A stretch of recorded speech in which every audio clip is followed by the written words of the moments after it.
أعوذ بالله من الشيطان الرجيم. بسم الله الرحمن الرحيم.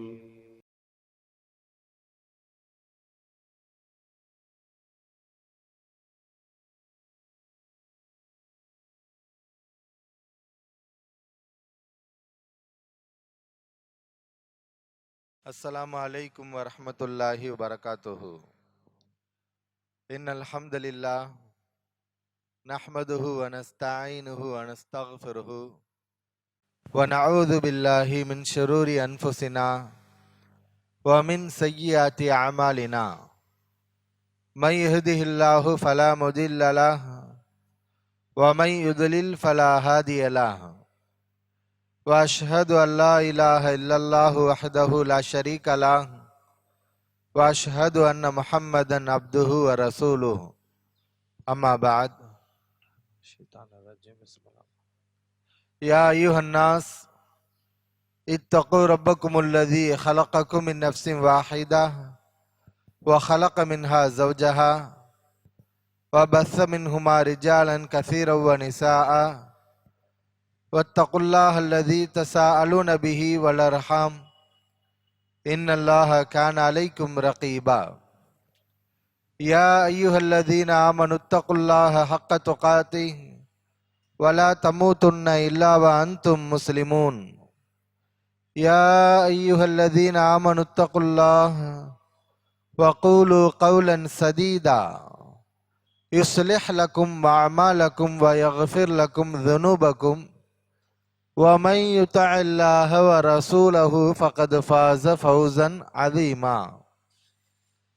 பேரன்பிற்கும் பெருமதிப்பிற்கும் உரிய எல்லாம் வல்ல அல்லாஹு ஜல்ல ஷானஹு தஆலாவின் நல்லடியார்களே, வல்ல ரஹ்மானின் வற்றா பெருங்கருணையும் கிருபையும் நம் உயிரிலும் மேலான இறை தூதர் முஹம்மது நபி ஸல்லல்லாஹு அலைஹி வஸல்லம் அவர்கள் மீதும் அவர்களுடைய குடும்பத்தார்கள், தோழர்கள் மற்றும் அல்லாஹ்வை நம்பிக்கை கொண்ட அனைத்து இறை நம்பிக்கையாளர்கள் மீதும், குறிப்பாக இந்த ரமலான் மாதத்தில் நோன்பு நோற்றவர்களாக லுஹர் தொழுகையை தொடர்ந்து இந்த பூமியிலேயே அல்லாஹ்வுக்கு மிகவும் பிடித்தமான இடமாகிய அவனுடைய ஆலயத்தில் பள்ளிவாசலில் அமர்ந்து நல்லுபதேசத்தை கேட்டுக்கொண்டு இருக்கக்கூடிய நம் அனைவர்கள் மீதும் என்றென்றும் உண்டாவதாக. எல்லாம் வல்ல அல்லாஹ்வின் நல்லடியார்களே, நாம் பல்வேறு சிரமங்களுக்கு மத்தியில் நன்மைகளை சம்பாதித்து அந்த நன்மைகளின் மூலமாக நாம் சுவனம் செல்ல வேண்டும் என்று நினைக்கின்றோம். அமல்களை செய்வதில் முயற்சி செய்கிறோம். நம்முடைய சக்திக்குட்பட்ட வகையில் நாம் தொழுகின்றோம், உபரியான நோன்புகளை நோக்கின்றோம், ஃபர்லான நோன்புகளையும் வைக்கின்றோம், ஜகாத் தான தர்மங்களை கொடுக்கின்றோம், இரவில் நின்று வணங்குகிற ரமலான் மாதம் வந்துவிட்டால் அதிகமான இபாதத், மற்ற நாட்களை விட அதிகமான வணக்கங்களில் ஈடுபடுகின்றோம். அல் குர்ஆன் ஓதுகின்றோம். குர்ஆன் ஓதினால் ஒரு எழுத்துக்கு 10 நன்மை. அலிஃப் லாம் மீம் என்பது 3 எழுத்துக்களின் தொகுப்பு. அது ஓர் எழுத்து அல்ல. அலிஃபுன் ஓர் எழுத்து, லாம் ஓர் எழுத்து, மீம் ஓர் எழுத்து. இப்போ அலிஃப் லாம் மீம் என்று சொன்னால் 30 நன்மை கிடைக்கிறது. குர்ஆன் ஓதுவதினால் கிடைக்கக்கூடிய நன்மைகளை நாம் அறிந்திருக்கின்றோம். எனவே அல் குர்ஆனையும் நாம் அதிகமாக ஓதுகின்றோம். இப்படி நாம் செய்யக்கூடிய இபாதத்துகள் நிறைய. இந்த நன்மைகளை எல்லாம் இவ்வளவு கஷ்டப்பட்டு நாம் செய்துவிட்டு நமக்கே தெரியாமல் அந்த நன்மைகள் நம்மிடமிருந்து பறிபோனால் எவ்வளவு பெரிய கை சேதம் அது. இந்த நன்மைகளை நாம சிரமப்பட்டு சம்பாதிச்சிருக்கோம். ஆனா நமக்கே தெரியாம அந்த நன்மைகள் நம்மிடமிருந்து பறிபோகிறது. யார் அந்த நன்மைகளை பெற்றுக்கொள்கிறார் என்றால், நாம் யாரை விரும்பவில்லையோ, யாரை நாம் விரும்பவில்லையோ, நாம் விரும்பாத நபர்களுக்கு நாம் சிரமப்பட்டு உழைத்த இந்த நன்மைகள் எல்லாம் கொடுக்கப்படுகிறது என்றால் இது எவ்வளவு பெரிய கை சேதம். இப்படிப்பட்ட ஒரு நிலை நமக்கு வந்துவிடக்கூடாது. சிரமப்பட்டு அமல்கள் செய்யக்கூடிய நாம் நம்முடைய மறுமையின் சேமிப்பாக சேகரிக்கக்கூடிய இந்த நல்லறங்கள் யாரோ எவரோ அதை பறித்து சென்று விடக்கூடாது. கடைசி வரை இந்த அமல்கள் நமக்கே பயன்பட வேண்டும். இந்த அமல்கள் நம்முடைய சேமிப்பிலேயே இருக்க வேண்டும். அதற்கான வழி என்ன என்பதை கண்டிப்பாக நாம் அனைவரும் யோசிக்க வேண்டும். அமல்கள் எப்போது நம்மிடமிருந்து பறிக்கப்படும்? நபிகள் நாயகம் ஸல்லல்லாஹு அலைஹி வஸல்லம் அவர்கள் சொன்னார்கள், ததுரூன மனில் முஃப்லிஸ், மறுமையில் திவாலாகி போனவன் யார் தெரியுமா? முஃப்லிஸ் என்றால் யாரு தெரியுமா? முஃப்லிஸ் என்றால் திவாலாகி போனவன். முன்பு அதிகமான செல்வத்தை வைத்திருந்தவன், திடீரென்று அவனுடைய செல்வம் எல்லாம் ஒன்றுமில்லாமல் போய் அவன் வெறுங்கையுடன் நிற்கின்றான். இவனைத்தான் முஃப்லிஸ் என்று சொல்வோம். ஒண்ணுமே இல்லாதவனை முஃப்லிஸ் சொல்ல மாட்டோம். நிறைய வைத்திருந்தான், அவை அனைத்தும் இப்போது அவனிடம் இல்லை. எதுவும் இல்லாமல் இப்போது ஒன்றுமில்லாமல் இருக்கின்றான். இவன் தான் முஃப்லிஸ். இப்ப நபிகள் நாயகம் ஸல்லல்லாஹு அலைஹி அவர்கள், இந்த உலகத்துல முஃப்லிஸ்னா உங்களுக்கு தெரியும். இந்த உலகத்துல முஃப்லிஸ்னா யாரு? பணக்காரனாக இருந்து மஞ்ச நோட்டீஸ் விட்டவன். இன்னைக்கு நிறைய பேர் பொய்யா மஞ்ச நோட்டீஸ் விடுவான். அவனை கிடையாது. உண்மையிலேயே ஒரு நேரத்துல பணக்காரனா இருந்தவன் எந்த விதமான செல்வமும் இல்லாமல் நடுத்தருவுக்கு வந்து விடுவான். இப்படிப்பட்டவர்களை இந்த உலகத்தில் முஃப்லிஸ், திவாலாகி போனவர்கள் என்று நாம் சொல்கின்றோம். இதே போன்று மறுமையிலும் முஃப்லிஸ் இருக்கின்றான். மறுமையில முஃப்லிஸா? மறுமையில காசு பணத்துக்கு வேலை இல்லையே. காசு பணத்துக்கு பதிலாக வேறொன்னு இருக்கும். காசு பணம் இருக்காது, ஆனால் அந்த காசு பணத்துக்கு பதிலாக அந்த இடத்தில் வேறு ஒன்று இருக்கும். அதுதான் அங்கே மதிப்பானது. காசு பணத்துக்கு அங்க மதிப்பு இல்லை. இந்த உலகத்துல தான் காசு பணம். பணம் இருந்தால் பத்தும் செய்யும். பணத்தை கொண்டு நம்ம என்ன வேணா வாங்கலாம், நம்ம விருப்பப்பட்ட இடங்களுக்கு போகலாம், நம்முடைய நாட்டங்களை விருப்பங்களை எல்லாம் அதை கொண்டு நாம் நிறைவேற்றிக் கொள்ளலாம். ஆனால் மறுமையில் இந்த தீனாரோ திர்ஹமோ, நாம் வைத்திருக்கக்கூடிய ரூபாய்களோ, சில்லறை காசுகளோ, தங்கமோ வெள்ளியோ எதுவுமே உதவாது. அங்கே ஒரு மனிதனுக்கு நன்மை தரக்கூடியது, ஒரு மனிதன் உயர்ந்த இடத்தை, தான் விரும்பக்கூடிய அந்தஸ்தை பெற வேண்டும் என்றால் அதற்கு அவனுடைய அமல்கள் தான் அங்கே பெருமதியானது. அமல்கள் தான் அங்கே முக்கியமானது. மறுமையில் அமல்களை பெற்றிருந்த மனிதன் அமல்கள் இல்லாமல் போய்விடுவான். பணத்தை பெற்றிருந்த மனிதன் பணம் இல்லாமல் ஒன்றுமில்லாமல் ஆவது போல, நிறைய நன்மைகளை சம்பாதித்து நன்மைகளுடன் வந்தவன், மறுமையில் பணக்காரனாக இருந்தவன் திடீரென்று திவாலாகி போய் விடுவான். அவனிடத்திலே ஒரு நன்மையும் இருக்காது. இப்படிப்பட்ட நிலை யாருக்கு மறுமையில்? நபிகள் நாயகம் ஸல்லல்லாஹு அலைஹி அவர்கள் சொல்கிறார்கள், இவன் ஆரம்பத்தில் நிறைய நன்மைகளுடன் தான் வருவான், அதிகமான நன்மைகளுடன் தான் வந்தான். ஆனால் இவனுக்கு அல்லாஹ் தீர்ப்பு சொன்னதற்கு பிறகு இவன் முஃப்லிஸாக மாறிவிட்டான், திவாலாகி போனவனாக ஆகிவிட்டான். என்ன தீர்ப்பு? இவன் இந்த உலகத்திலே கது லரபஹாதா, இன்னாரை அடித்தான், வஷதமஹாதா, இன்னாரை ஏசினான், வ அக்கல மாலஹாதா, இன்னாருடைய செல்வத்தை அநியாயமாக அபகரித்து உண்டான், வ சஃபக தமஹாதா, இன்னாரை அடித்து அவருடைய இரத்தத்தை சிந்தினான். எனவே இவனால யாரெல்லாம் பாதிக்கப்பட்டவங்க எல்லாரும் வாங்கன்னு அல்லாஹ் அவங்களை எல்லாம் கூப்பிடுவான் மறுமையில. இவன் யாரை பத்தி புறம் பேசினா, யாரை பத்தி அவதூறு சொன்னா, யாரை அடிச்சான், யாருடைய பொருளை அநியாயமா அபகரிச்சு திண்டான், இப்படி ஏதோ ஒரு வகையில் இவனால் இந்த பூமியில் பலர் பாதிக்கப்பட்டு இருக்கின்றார்கள். அப்படிப்பட்டவர்கள் எல்லாம் வாருங்கள். அவர்கள் வருவார்கள், அல்லாஹ்விடத்தில் முறையிடுவார்கள். யா அல்லாஹ், இந்த உலகத்தில் இவன் எங்களிடத்தில் இப்படியெல்லாம் நடந்து கொண்டான் என்று சொல்வார்கள். ஆனால் உலகத்தில் அவனுக்கு கணக்கு தீர்க்கப்பட்டு இருக்காது. அவன் அநியாயக்காரனாகவே இறந்து போயிருக்கான். இவனால் பாதிக்கப்பட்டு அந்த பாதிப்புக்கு, அந்த அநியாயத்துக்கு நியாயம் கிடைக்காமலேயே பாதிக்கப்பட்டவர்கள் மரணித்திருக்கின்றார்கள். இப்ப மறுமையில் அல்லாஹ் சும்மா விடுவானா? விடமாட்டான். அல்லாஹ் நீதமானவன். அவன் வழங்கக்கூடிய தீர்ப்பு நீதமானது. ஒரு சிறிய அநியாயமாக இருந்தாலும் கூட கணக்கு தீர்த்து விட்டுத்தான் மறுமையிலே எவரும் விடுபட முடியும். சின்ன பாவமா இருந்தாலும் சரி, சின்ன அநியாயம். எந்த அளவுக்குன்னா அல்லாஹ் சுப்ஹானஹு தஆலா அடியார்களுக்கு மத்தியில் நீதமான தீர்ப்புகளை வழங்குவான்.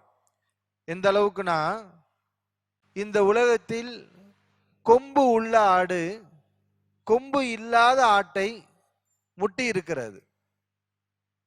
நடக்குதா இல்லையா? ஆடுகள் இன்னொரு ஆட்டை முட்டுகிறது. இப்ப ஆடுகளுக்கு மத்தியில மறுமையில சொர்க்கம், நரகம், விசாரணை இதுவெல்லாம் உண்டான்னு கேட்டா கிடையாது. இந்த ஆடுகள் அதுகளுக்கு ஜட்ஜ்மெண்ட் உண்டான்னு கேட்டா கிடையாது. இந்த உலகத்துல நீ முட்டணும் முட்டக்கூடாது என்ற விதிமுறைகள் ஏதாவது அல்லாஹ் ஆடுகளுக்கு இட்டு இருக்கிறானா என்றால் இல்ல. ஆனா அல்லாஹ் சுப்ஹானஹு தஆலா என்ன செய்வான் தெரியுமா? என்னிடத்துல யாரும் தப்பிக்க முடியாது, அநியாயம் பண்ண யாரும் தப்பிக்க முடியாது. சின்ன அநியாயமா இருந்தாலும் நான் பழி தீர்க்காம, கணக்கு தீர்க்காம விட மாட்டேன். அதை மனிதர்களுக்கு புரிய வைக்கிறதுக்காக இந்த 2 ஆடுகளையும் அல்லாஹ் மறுமையில கொண்டு வருவான். இந்த உலகத்துல கொம்புள்ள ஆடு, கொம்புள்ளாத ஆட்டை முட்டி இருக்கு. இந்த 2 ஆடுகளையும் மறுமையில எழுப்பி, முட்டு வாங்கின ஆடு இருக்கு இல்லையா, பாதிக்கப்பட்ட ஆடு, கொம்பில்லாத ஆடு, அந்த ஆட்டுக்கு அல்லாஹ் கொம்பை கொடுத்து, முட்டுன ஆட்டை நீ இப்போது முட்டு என்று முட்ட சொல்வார். அவைகள் முட்டப்படும். இவ்வாறு அங்கே கணக்கு தீர்க்கப்பட்டு அதற்கு பிறகு அந்த ஆடுகள் அவ்வளவுதான், அதுக்கு மரணம் தான். அதற்கு சொர்க்கமோ நரகமோ எதுவுமே கிடையாது. ஆனா அல்லாஹ் சுப்ஹானஹு தஆலா இப்படிப்பட்ட ஒரு நிகழ்வை அடியார்களுக்கு மத்தியிலே நடத்தி காட்டுவது எதற்கு என்றால், அவர்களுக்கு தீர்ப்பு சொல்றதுக்கு முன்னாடி இப்படிப்பட்ட ஒரு நிகழ்வை நடத்துறான். எதுக்கு? என்னிடத்தில் அநியாயம் செய்த எவனும் தப்பிக்க முடியாது.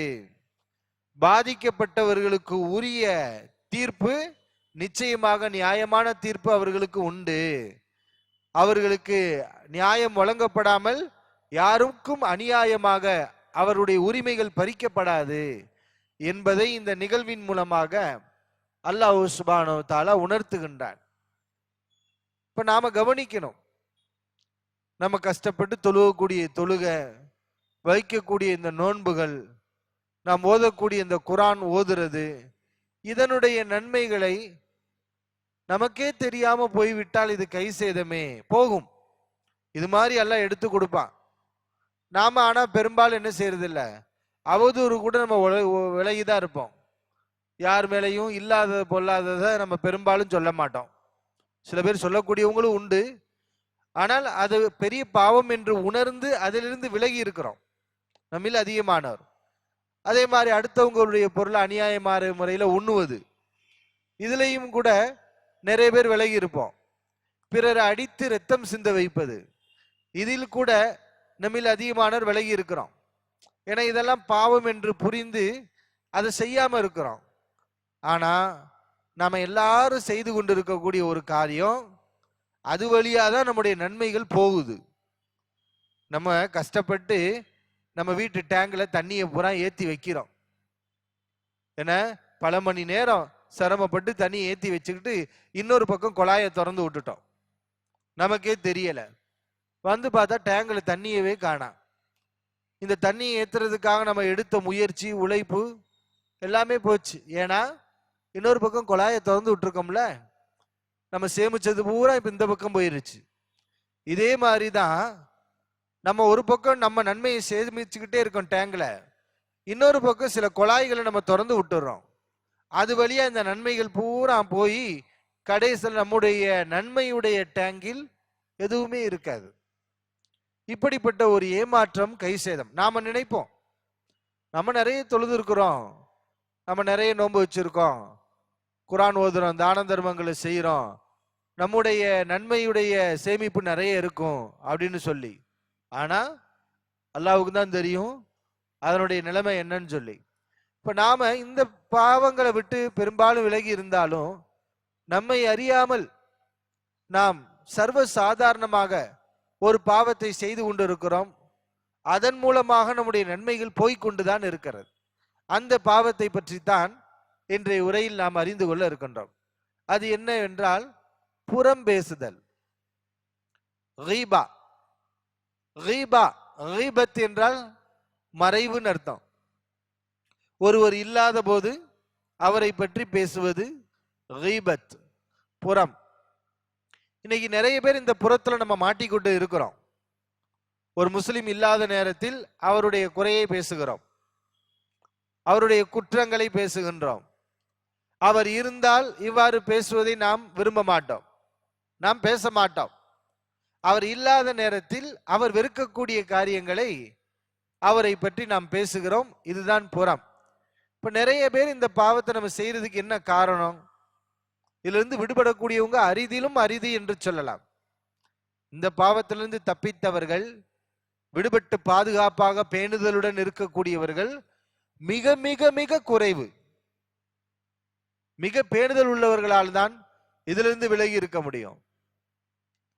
இந்த கீபத்துடைய பாரதூரத்தை புரிந்தவர்கள் தான் அதிலிருந்து விலகி இருப்பாங்க. நாம அதிகமானவங்க இந்த பாவத்தை செய்யறதுக்கு என்ன காரணம்?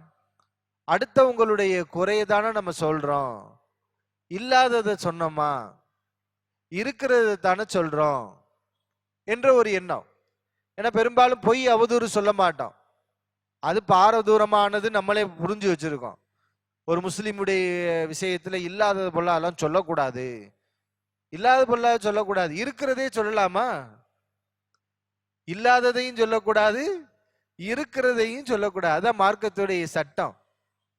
மார்க்க நமக்கு வழிகாட்டுவது என்ன? ஒரு முஸ்லிமுடைய விஷயத்தில் இல்லாத பாவங்களை அவர் மீது இட்டு கட்டக்கூடாது, அவரிடத்துல இருக்கக்கூடிய பாவங்களையும் அவர் இல்லாத போது சொல்லக்கூடாது. சொல்லலாம், அவரிடத்துல நீங்கள் நேரடியாக சொல்லலாம், நாம் சொல்லலாம். உங்களிடத்துல இந்த குறைய பார்த்தேன், திருத்திக்கோங்க, இது செய்யாதீங்க, இப்படி நீங்க செய்யலாமா? ஏன்னா அதனுடைய நோக்கம் வேற.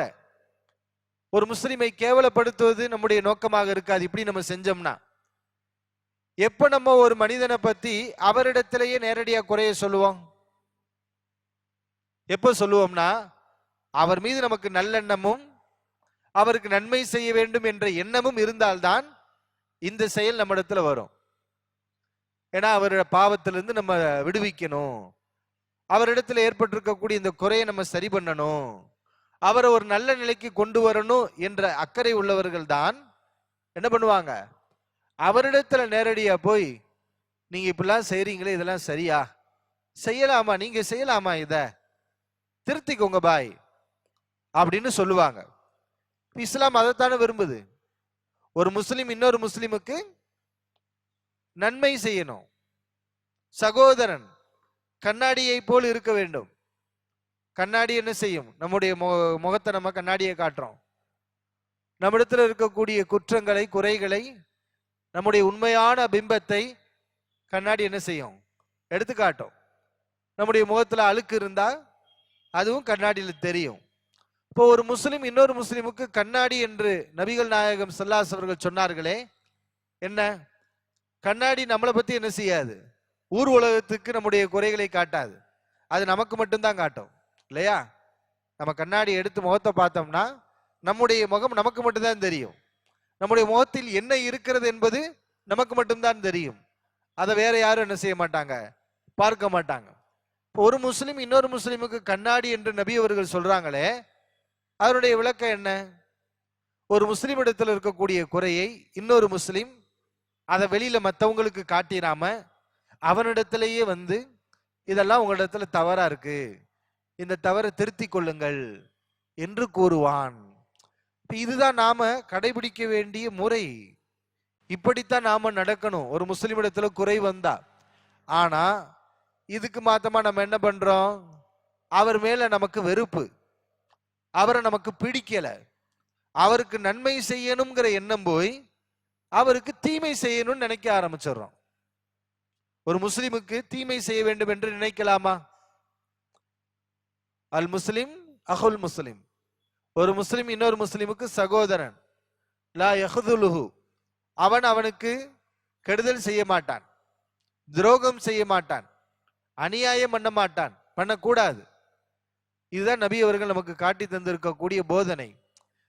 அப்ப இந்த புறம் பேசக்கூடியவர்கள் எதனால் இந்த புறத்துல மும்முரமா இருக்கிறாங்கன்னா, நாம இல்லாத குறைகளை சொல்லவில்லையே, இருக்கக்கூடிய குறைகளைத்தானே நாம் சொல்கின்றோம். இது என்ன தவறு?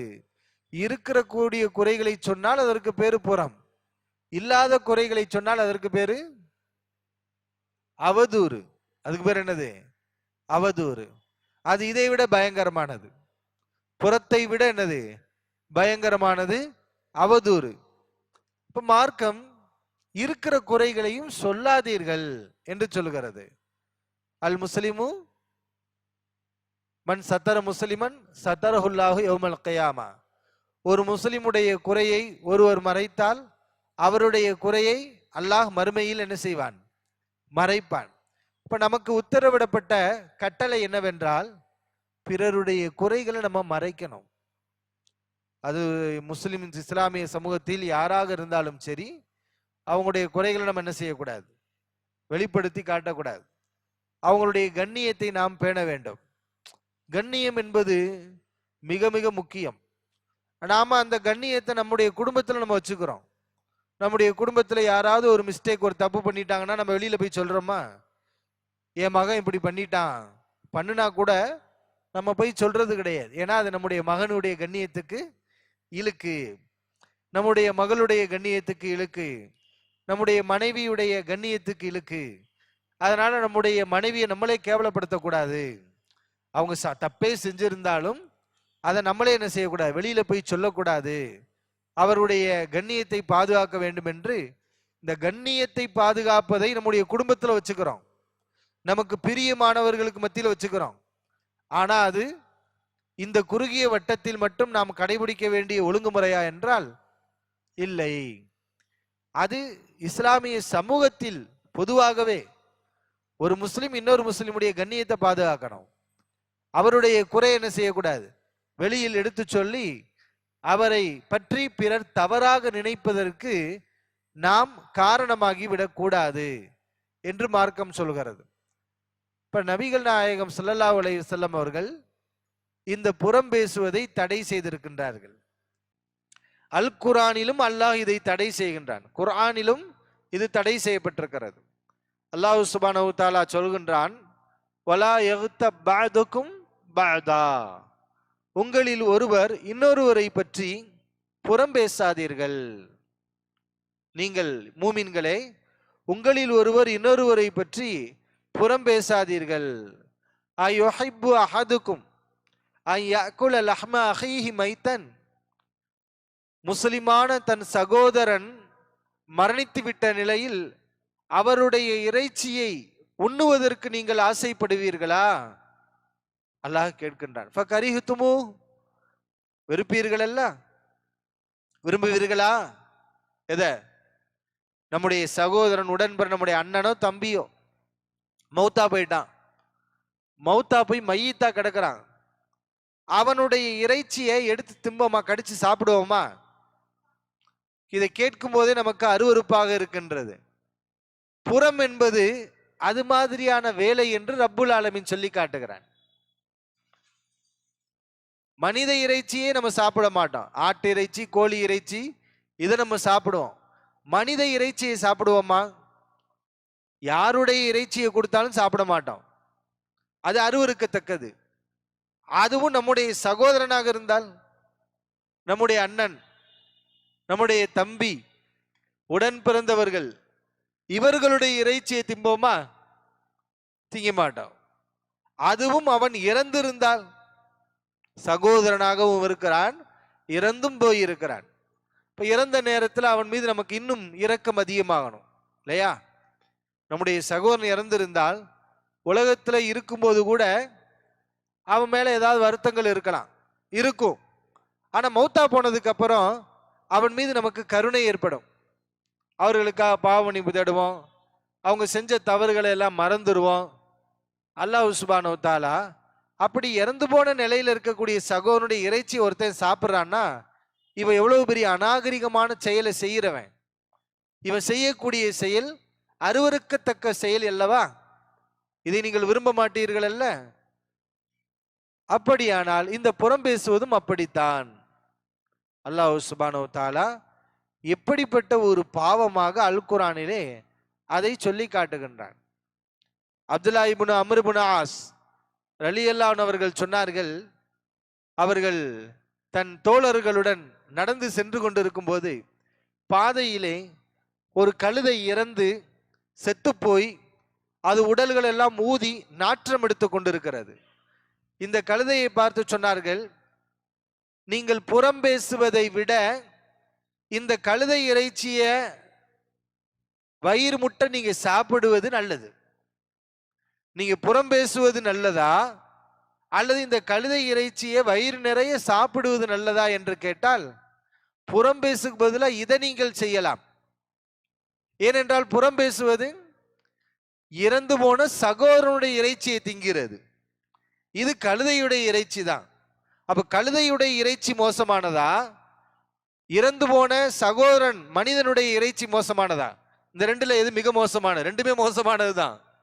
ரெண்டுமே நம்ம சாப்பிட மாட்டோம், ரெண்டுமே அருவருக்கத்தக்கது தான். ஆனா இந்த இரண்டு இறைச்சியில மிக மோசமானது எது? இறந்து போன மனிதனுடைய இறைச்சி. அப்ப அதைத்தான் அவர்கள் சொன்னார்கள், நீங்கள் புறம் பேசுவதை விட இந்த இறந்து நாற்றம் எடுக்கக்கூடிய இந்த கழுதையுடைய இறைச்சியை சாப்பிடுவது உங்களுக்கு சிறந்தது. இப்ப யாராவது சாப்பிடுவீங்களா? வீசக்கூடிய இந்த இறைச்சியை, கழுதை இறைச்சியை யாராவது சாப்பிடுவீங்களா? சாப்பிட மாட்டீங்க. அப்புறம் ஏன் அதை மட்டும் சாப்பிட்றீங்க? புறம் பேசி இதை விட மோசமான ஒரு காரியத்தை நம்ம செய்து கொண்டு இருக்கிறோமே என்று அப்துல்லா இப்னு அம்ர் இப்னு ஆஸ் ரலியல்லாஹு அன்ஹு அவர்கள் கூறினார்கள் என்பதை நம்ம பார்க்கின்றோம். இப்ப நபிகள் நாயகம் ஸல்லல்லாஹு அலைஹி அவர்கள் நம்முடைய அமல்களை பாதுகாப்பதற்குரிய எல்லா ஏற்பாடுகளையும் நமக்கு கற்றுக் கொடுத்திருக்கிறாங்க. அமல்களை செய் என்று சொன்னார்கள், அந்த அமல்களை பாதுகாப்பதற்கான வழியையும் சேர்த்து நமக்கு சொன்னார்கள். முஆத் இப்னு ஜபல் ரலியல்லாஹு அன்ஹு அவர்கள் அறிவிக்கக்கூடிய செய்தி, அவர்கள் ரசூலுல்லாஹி ஸல்லல்லாஹு அலைஹி அவரிடத்தில் கேட்கிறார்கள், அல்லாஹ்வின் தூதரவர்களை, நரகத்திலிருந்து என்னை காப்பாற்றி சுவனத்தில் நுழைவிக்கக்கூடிய ஒரு அமலை எனக்கு அறிவியுங்கள் அப்படின்னு கேட்டாங்க. இப்ப நபிகள் நாயகம் ஸல்லல்லாஹு அலைஹி அவர்கள் சொன்னார்கள், ஐவேளை ஒரு நாள் தொழுகுங்கள், ரமலானில் நோன்பு நோற்று வையுங்கள், ஜகாத்தை கொடுங்கள், ஹஜ் செய்யுங்கள். அல்லாஹ் விதித்திருக்கக்கூடிய இந்த 50 கடமைகள், இதை நீங்கள் செய்யுங்கள், அல்லாஹ் உங்களை நரகத்திலிருந்து காப்பாற்றி விடுவான், சொர்க்கத்துக்கு நுழைவிப்பான். பிறகு ரசூலுல்லாஹி ஸல்லல்லாஹு அலைஹி அவர்களே அடுத்த விஷயத்தை சொல்லித் தருகிறார்கள். அலா அதுல்லுக அலா அபுவாபில் ஹைர், நன்மைகளை அதிகமாக சம்பாதிப்பதற்குரிய வழிகளை சொல்லிக் கொடுக்கவா? இப்ப இந்த கடமைகளை செஞ்சா சொர்க்கம் கிடைக்கும், நரகத்திலிருந்து தப்பிச்சிடலாம். ஆனால் சொர்க்கத்திலேயே அந்தஸ்து இருக்கே, தரஜா இருக்கே, படித்தரம் இருக்கா இல்லையா? எல்லாருக்கும் ஒரு படித்தரம் அல்ல. சுவனவாசிகள் எல்லாருக்கும் ஒரே அந்தஸ்தா இல்ல. அதிக நன்மைகள் செய்தவர்களுக்கு அதற்கு தகுந்த மாதிரி முதலிடம், குறைவான அமல் செய்தவர்களுக்கு அதற்கு கீழ் இடம். இப்படி சொர்க்கத்துடைய தரஜாக்களும் வேறுபாடு இருக்கின்றது. இப்ப நீங்க அதிகமான நன்மைகளை சம்பாதிச்சு அந்த சொர்க்கத்திலேயே உயர்ந்த இடத்துக்கு போகணும்னு சொன்னா அதுக்கும் வழி இருக்கு. அதுக்கு என்ன வழி? நன்மைகளை அதிகமா சேகரிச்சுக்கிட்டே இருக்கணும். அஸ்ஸௌமு ஜுன்னத்துன், நோன்பு ஒரு கேடயம், உபரியான நோன்புகளை வையுங்கள். அஸ்ஸதகா துத்ஃபிஉல் ஹதீஆ கமா யுத்ஃபிஉல் மாஉன் நார், தண்ணீர் நெருப்பை அணைப்பது போல் தர்மம் பாவத்தை அணைத்து விடும். நெருப்பு மீது தண்ணியை ஊத்துனா தண்ணி அணைஞ்சு போதா இல்லையா? அது மாதிரி பாவம் என்பது ஒரு நெருப்பு தான். இந்த நெருப்பை அணைக்கக்கூடிய சக்தி எதுவென்றால் சதகா, தண்ணீர், தர்மம், தண்ணீரை போன்ற தர்மம் என்று நபிகள் நாயகம் ஸல்லல்லாஹு அவர்கள். இப்ப நன்மைகளை அதிகமாக செய்யணும்னா தர்மத்தை அதிகமா பண்ணுங்க. உங்கள்ட்ட என்ன அளவுக்கு சக்திக்கு உட்பட்டு பணம் இருக்கும், அதை நீங்க நற்காரியங்களுக்கு முடிந்த அளவு, இயன்ற அளவு அள்ளி கொடுத்து கொண்டே இருங்கள். இது நன்மையை அதிகம் சம்பாதிச்சு சொர்க்கத்தில் நம்முடைய அந்தஸ்துகளை அதிகரித்துக் கொள்வதற்கான இன்னொரு வழி. இன்னொரு வழி சலாத்துர் ரஜுலி ஃபி ஜௌஃபில் லைல், இரவின் நடுநிசி நேரத்தில் ஒரு மனிதன் தொழுவது. நன்மைகள் நிறைய கிடைக்கும். எங்க தொழுகிறது? இரவுடைய நடுநிசி நேரத்தில் ஒரு மனிதன் நின்று தொழுவது அவருக்கு நன்மைகளை அதிகமாக பெற்றுத்தரும். அப்ப இதெல்லாம் நம்முடைய தரஜாவை கூட்டுவதற்கான வழிமுறைகள். உபரியான தொழுகை, உபரியான நோன்பு, உபரியான தர்மம், இந்த மூன்றும் உயர்ந்த அந்தஸ்தை சொர்க்கத்தில் பெறுவதற்கான வழிகள். இப்ப நபி அவர்கள் சொல்லிட்டாங்க. ஆனா ரசூலுல்லாஹி ஸல்லல்லாஹு அலைஹி வஸல்லம் அவர்களே என்ன செய்யறாங்க? இந்த விளக்கத்தை முஆது இப்னு ஜபல் ரலியல்லாஹு அன்ஹு அவங்ககிட்ட தானே சொன்னாங்க. அவங்களே நபி அவர்கள் இதை பாதுகாப்பதற்கான ஏற்பாட்டையும் சேர்த்து சொல்றாங்க. அலா அதுல்லுக்க பி மிலாக்கி தாலிக்க குல்லிஹி, இந்த நன்மைகள் அனைத்தையும் அப்படியே நம்மிடத்திலேயே பிடித்து வைத்துக் கொள்வது.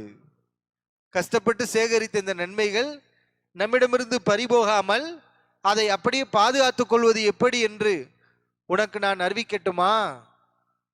நபி ஸல்லல்லாஹு அலைஹி அவர்கள் கேட்கிறார்கள். ஆம் அல்லாஹ்வின் தூதர் அவர்களே, எனக்கு சொல்லுங்கள். இந்த நன்மைகளை எல்லாம் ஒரு பக்கம் செய்துவிட்டு இன்னொரு பக்கம் அந்த நன்மைகளை நான் வேறு நபருக்கு கொடுத்து விட்டால், அந்த நன்மைகள் என்னிடமிருந்து பறிக்கப்பட்டு விட்டால், நான் சிரமப்பட்டு செய்ததெல்லாம் பலனில்லாமல் போய்விடும். இப்ப நபி அவர்கள் சொன்னார்கள், குஃபா அலைக்கஹாதா, தன்னுடைய நாக்கை சுட்டி காட்டி குஃபா அலைக்கஹாதா, இதை நீ பாதுகாத்துக்கொள், இதை நீ பாதுகாத்துக்கொள். இப்போது அந்த சஹாபி கேட்டார், அல்லாஹ்வின் தூதர் அவர்களை, இன்னா லமுஆஹதுன் பிமா நதகல்லமு பிஹி, நாங்கள் பேசக்கூடிய வார்த்தைகளுக்காக நாங்கள் பிடிக்கப்படுவோமா அப்படின்னு கேட்கிறாங்க. பேசுறதுக்காக நாங்க எதுவும் செய்யல, யாரையும் அடிக்கல, ஒன்றும் செய்யல, பேசுனா அதுக்காக நாங்கள் பிடிக்கப்படுவோமா? நபி அவர்கள் சொன்னார்கள், ஆம். ஹல் யகுப்பன்னாஸ அலா உஜூஹிஹிம் இல்லா ஹசாயிது அல்சினத்திஹிம், மக்களுடைய நாவுகள் செய்யக்கூடிய அறுவடைகள் அவைதான் மக்களை நரகத்திலே முகம் குப்புற தள்ளுகிறது. இப்ப நாவு நம்ம சாதாரணமா நினைக்கிறோம், இந்த நாவு தான் மனிதர்களை நரகத்தில் தள்ளுகிறது. அவர்கள் பேசக்கூடிய வார்த்தைகள் அவர்களுடைய நன்மைகளை அவர்களிடமிருந்து அழித்து விடுகின்றது. எனவே நீ இவ்வளவு நன்மைகளை செய்யக்கூடிய நீ நாவடக்கத்தை பேணிக்கொள், உன்னுடைய நாவை நீ கட்டுப்படுத்திக்கொள், அப்பொழுதுதான் இந்த நன்மைகளை நீ பாதுகாத்து வைத்துக் கொள்ள முடியும் என்று நபிகள் நாயகம் ஸல்லல்லாஹு அலைஹி வஸல்லம் அவர்கள் கூறினார்கள் என்பதை நாம பார்க்கிறோம். அதனால புறம் நாம சர்வ சாதாரணமாக நோன்பு வச்சுக்கிட்டும் புறம் பேசுறோம், நோன்பு இல்லாமலும் பெற பேசுறோம். யாரை பத்தி நம்ம எதுக்கு பேசணும்? மொதல் நம்ம நினைக்கணும், இந்த புறத்தை நாம் பேசக்கூடாது. ஏன் பேசக்கூடாது? அவர்களுடைய குறையை பத்தி பேசுறதுக்கு நமக்கு என்ன உரிமை இருக்கு? மொதல் சிந்திக்கணுமா இல்லையா? மா யகூனுலனா நதகல்லம பிஹாதா, இதை பத்தி பேசுறதுக்கு நமக்கு என்ன உரிமை இருக்கு? ஒரு மனிதன் தவறு செய்கிறான் என்றால் அந்த தவறை விசாரிப்பது யாருடைய பொறுப்பு? அல்லாஹ்வுடைய பொறுப்பு. அது யாருடைய பொறுப்பு? அது அல்லாஹ்வுடைய பொறுப்பு. அப்ப அவனுக்கும் அல்லாஹ்வுக்கும் மத்தியில் இருக்கிறது. அல்லாஹ் நாடினால் அவனை மன்னிப்பான், அல்லாஹ் நாடினால் அவனை தண்டிப்பான். அவன் தப்பு செஞ்சா அல்லாஹ் உன்கிட்ட கேட்க போறானா? அவன் ஏன் தப்பு செஞ்சான்னு அல்லாஹ் நம்மகிட்ட கேட்பானா? நம்மகிட்ட கேட்க மாட்டான். அப்ப அது அல்லாஹ்வுடைய தீர்ப்பில் உள்ள ஒரு விஷயத்தில் நாம் ஏன் மூக்கு நுழைக்கணும்? மூக்கு நுழைக்கிற வேலை தான் இந்த புறம் என்பது. அல்லாஹ்வுடைய அதிகாரத்துக்குட்பட்ட விஷயத்தில் நம்ம மூக்க நுழைக்கிறது. அதனாலதான் அல்லாஹ்வுக்கு இது பிடிக்கிறது கிடையாது. இன்னும் சில நேரங்கள்ல நம்முடைய பார்வையில் ஒரு மனிதன் பாவியாக தெரிவான், தீயவனாக இருப்பான், தவறு செய்யக்கூடியவனாக நாம் அவனை பார்ப்போம். ஆனால் அல்லாஹ்விடத்திலே அவன் பாவம் மன்னிக்கப்பட்டவனாக இருப்பான். உண்டா இல்லையா? நம்ம எத்தனை செய்திகளை பார்க்கிறோம். 100 கொலை ஒரு மனுஷன் செஞ்சான், அல்லாஹ் அவனை மன்னிச்சான்ல. ஒரு விபச்சாரி நாய்க்கு இறக்கப்பட்டான், அல்லாஹ் அவளை மன்னிச்சானா இல்லையா? இப்ப இவர்கள் எல்லாம் மனிதர்களுடைய பார்வையில் பாவிகளாக குற்றவாளிகளாக பார்க்கப்பட்டவர்கள். ஆனால் அவர்கள் அல்லாஹ்விடத்திலே மன்னிக்கப்பட்டவர்கள். இப்ப அல்லாஹ்விடத்திலே இது போன்று மன்னிக்கப்பட்ட ஒரு மனிதரை நாம் அந்த குறைகளை எடுத்து பேசணும்னா இப்ப நமக்கும் அல்லாஹ்வுக்கும் பிரச்சனை ஆயிரும். இப்ப அல்லாஹ் என்ன செய்வான்? நம் மீது கோபப்பட ஆரம்பிப்பான். ஏன்னா நான் மன்னித்த மனிதன், நான் அரவணைத்த மனிதன், நான் அரவணைத்த மனிதனை நீ எப்படி குறை பேசலாம்? இப்ப பிரச்சனை எங்க? நம்ம அல்லாஹ்விடத்திலே அவனுடைய கோபத்துக்கு ஆளாக நேரிடும். இவரை பற்றி நம்ம பேசி அல்லாஹ்வுடைய கோபத்துக்கு ஆளாக நேரிடணுமா? நம்ம என்ன நினைக்கிறோம்? இவன் தப்பு செய்யறவன், இவன் அதை பண்ணா இதை பண்ணா, இவனை நம்ம பேசினா ஒன்றும் பிரச்சனை இல்லைன்னு நம்ம நினைக்கிறோம். ஆனா அல்லாஹ்விடத்தில் அவன் மன்னிக்கப்பட்டிருக்கலாம், அவன் அரவணைக்கப்பட்டிருக்கலாம். அல்லாஹ்வுடைய கிருபைக்கு உரியவனாக இருந்தால் அவர்களுடைய குறைகளை பேசினா அல்லாஹ்வுக்கு கோபம் வரும். மன் ஆதா அலி வலியன் ஃபகத் ஆதன் துஹு பில் ஹர்ப். ஒருவர் எனக்கு பிரியமானவரிடத்தில் பகைத்து கொண்டால் அவரிடத்தில் நான் போர் பிரகடனத்தை செய்கின்றேன். இப்ப அல்லாஹ்வுக்கு பிரியமானவங்க யாரு யாரு இல்லைன்னு நமக்கெல்லாம் தெரியுமா? தெரியாது. இப்ப நாம பிறருடைய விஷயத்துல ரொம்ப கவனமா இருக்கணும். தேவையில்லாம இவரிடத்துல நம்ம மூக்க நுழைஞ்சு இவரை பத்தி நம்ம பேசி அல்லாஹ் சுப்ஹானஹு வ தஆலாவுடைய கோபத்துக்கு நம்ம ஆளாயிடக்கூடாது. ஒரு மனிதன் நிறைய பாவங்களை செஞ்சான், இன்னொரு மனிதன் அந்த பாவத்தை செய்யாதன்னு சொல்லிக்கிட்டே இருந்தான். ஒரு நேரத்தில் என்ன பண்ணான்? உன்னையெல்லாம் அல்லாஹ் மன்னிக்கவே மாட்டேன்னு கோவப்பட்டு சொல்லிட்டான். அல்லாஹ் என்ன பண்ணான் தெரியுமா? அவனை மன்னிச்சான், பாவம் செஞ்சவனை மன்னிச்சான்.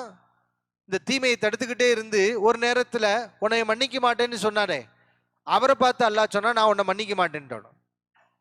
இப்போ அல்லாஹ்வுடைய தீர்ப்பு, கோபம், பார்வை எப்படி வேண்டுமானாலும் திரும்பலாம். நம்ம யாரை பத்தி புறம் பேசுறோமோ அவனை அல்லாஹ் மன்னிச்சு நீ அவனை பத்தி நீ ஏன் பேசுன அப்படின்னு சொல்லி அல்லாஹ் நம்மள என்ன செய்யலாம்? தண்டித்து விட்டால் நம்முடைய நிலைமை என்ன? இதை நாம் அனைவரும் என்ன செய்யணும்? யோசித்து பார்க்கணும். இன்னொன்று, இந்த புறத்தை நம்ம பேசுறோமே, நாம யாராவது குற்றங்குறைக்கு இல்லாமல் அப்பாற்பட்டவர்களாக இருக்கிறோமா? இதெல்லாம் நம்ம யோசிச்சு பார்த்தா அடுத்தவங்களை பத்தி புறம் பேச மாட்டோம். புறம் பேசுறவங்க அல்லாஹ்வுக்கு பயந்தவங்க புறம் பேச மாட்டாங்க. அல்லாஹ் புறத்தை பத்தி சொல்லும் போது என்ன சொல்றான்? வத்தகுல்லா, அல்லாஹ்வை பயந்துக்கோங்க. இப்ப அல்லாஹ்வின் மேல பயம். என்ன பயம்? இவரை பத்தி பேசி அல்லாஹ்வுடைய தண்டனைக்கு நம்ம ஆளாகணுமா? நாமே குற்றம் குறைக்கு உரியவர்கள் தானே. இப்போ ஒரு மனிதன் தன்னுடைய தவறுகளை பற்றி அதிகமாக நினைக்கணும். நம்ம அதிகமாக அடுத்தவங்களுடைய தவறை பேசக்கூடாது. யாருடைய குறைகளை நம்ம பேசணும்? நம்முடைய குறைகள். நம்முடைய குறைகளை நம்ம பேசாதவர்கள் தான் அடுத்தவருடைய குறையை பேசுவாங்க. நல்லா வச்சுக்கோங்க, பிறருடைய குறைகளை தேடி தேடி புறம்பேசி கொண்டு இருக்கக்கூடியவர்கள் தங்களுடைய குறைகளை நினைக்காதவர்கள். தங்களுடைய பாவங்களை நினைத்திருந்தால் நாக்கு வராது. அடுத்தவங்களை பத்தி பேசுறதுக்கு என்ன வராது? நாக்கு வராது. நம்மளே இப்படித்தானே இருக்கிறோம், நம்மளே அல்லாஹ் மன்னிப்பானா என்னன்னு தெரியல, இதுலயே நம்ம அடுத்தவங்களை பத்தி பேசணும். இப்ப அவர்களுக்கு பணிவு தான் வரும், இதுல ஈடுபடவே மாட்டாங்க, ரொம்ப பேணுதலுடன் இருப்பாங்க. இப்ப நம்முடைய குறைகள், நம்ம கொஞ்ச நெஞ்ச குறைகளா செய்யறோம், நிறைய பாவங்களை செய்யறோம். ஆனா சின்ன சின்ன பாவங்கள் கூட நமக்கு பெரிதாக தெரியணும். அப்துல்லா இப்னு மஸ்ஊத் ரலியல்லாஹு அன்ஹு அவர்கள் சொன்னார்கள், ஒரு மூமின், ஒரு இறைநம்பிக்கையாளன் தான் செய்யக்கூடிய சின்னஞ்சிறு பாவமாக இருந்தாலும் அதை அவன் பார்க்கக்கூடிய பார்வை எப்படி இருக்கும் என்றால், ஒரு பாறை நவண்டு அவன் மீது விழுவது போல் இருக்கிறது. நுனியில் அதனுடைய பிடிமானம் இருக்கின்றது. எப்பொழுது வேண்டுமானால் அந்த பிடிமானம் விலகி அவன் மீது அது சரிந்து விடலாம். இப்படிப்பட்ட பாறையை பார்த்து அவன் பயப்படுவது போலதான் ஒரு மூமின் சின்னஞ்சிறு பாவங்களை நினைத்து பயப்படுவான். ஆனால் அதே நேரத்தில் ஒரு பாவி பெரிய காரியத்தை செய்வான், ஆனால் அந்த பெரிய காரியம் அவனிடத்தில் எப்படிப்பட்ட ஒரு நிலையில் இருக்கும் என்றால், அவனுடைய மூக்கை கடந்து செல்லக்கூடிய ஒரு ஈயை போல.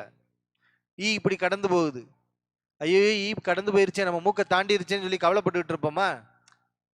அப்படின்னு என்ன செய்வான்? தட்டி விட்டுருவான்.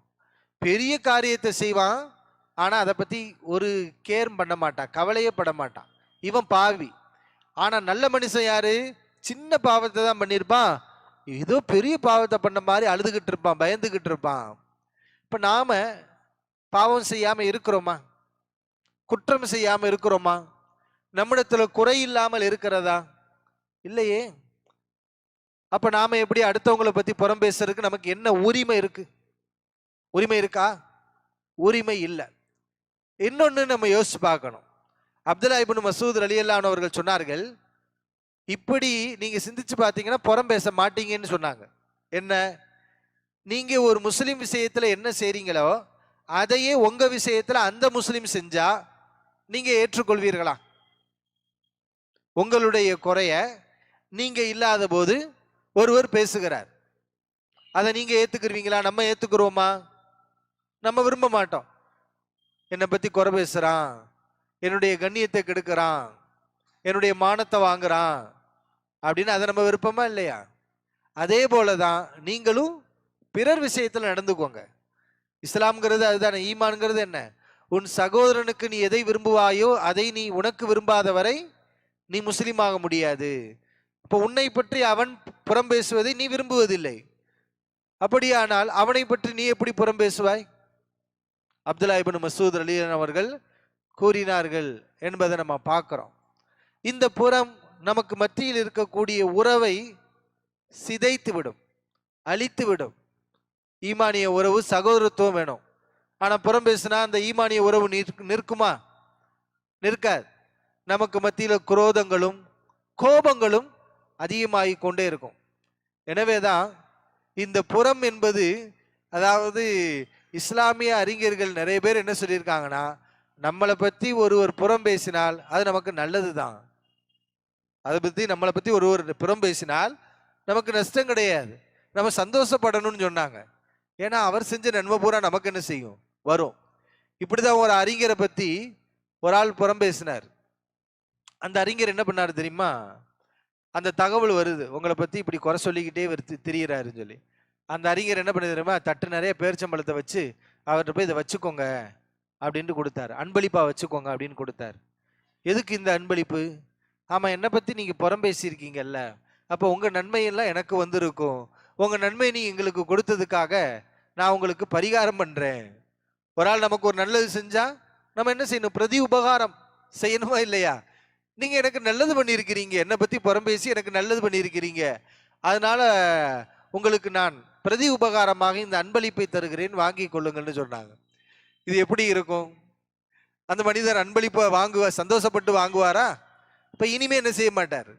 இந்த புறத்தை அவர் பேச மாட்டார். அப்துல்லா இப்னு முபாரக் ரஹிமஹுல்லா என்ற அறிஞர் அவர்கள் சொன்னார்கள், இந்த உலகத்திலேயே நான் புறம் பேச தகுதியானவர் இருக்கிறார் என்றால் என்னுடைய தாயும் தந்தையும் தான். இந்த உலகத்தில் நாம் புறம் பேசுவதற்கு மிக தகுதியானவர்கள் யாரு? என்னுடைய தாயும் தந்தையும் தான். ஏன்? நான் புறம் பேசுறேன், என் நன்மை பூரா போயிடும். என் நன்மை யாருக்கு போகணும்? கண்டவர்களுக்கு போகலாமா? நான் விரும்பாத நபர்களுக்கு போகலாமா? போகக்கூடாது. இந்த நன்மைகள் நான் விரும்பக்கூடிய என்னுடைய நன்மைகளை பெற தகுதியான, என்னை உருவாக்கியதற்கு காரணமான என்னுடைய தாய்க்கும் தந்தைக்கும் தான் போக வேண்டும். அப்படித்தானே ஒரு மகன், உண்மையான மகன் நினைப்பார். அதனால என்னுடைய பெற்றோர்களை பற்றி வேண்டுமானால் புறம் பேசுவேன், வேறு யாரை பற்றியும் நான் புறம் பேச மாட்டேன் என்று என்ன செஞ்சாங்க? அப்துல்லா இப்னு முபாரக் ரஹிமஹுல்லா அவர்கள் கூறினார்கள். முஹம்மது இப்னு சீரின் என்ற ஒரு அறிஞர் சொன்னார், அக்ஸருன் நாசி ஹதாயா, மக்களில் அதிகமான தவறு செய்யக்கூடியவர் யாரு தெரியுமா?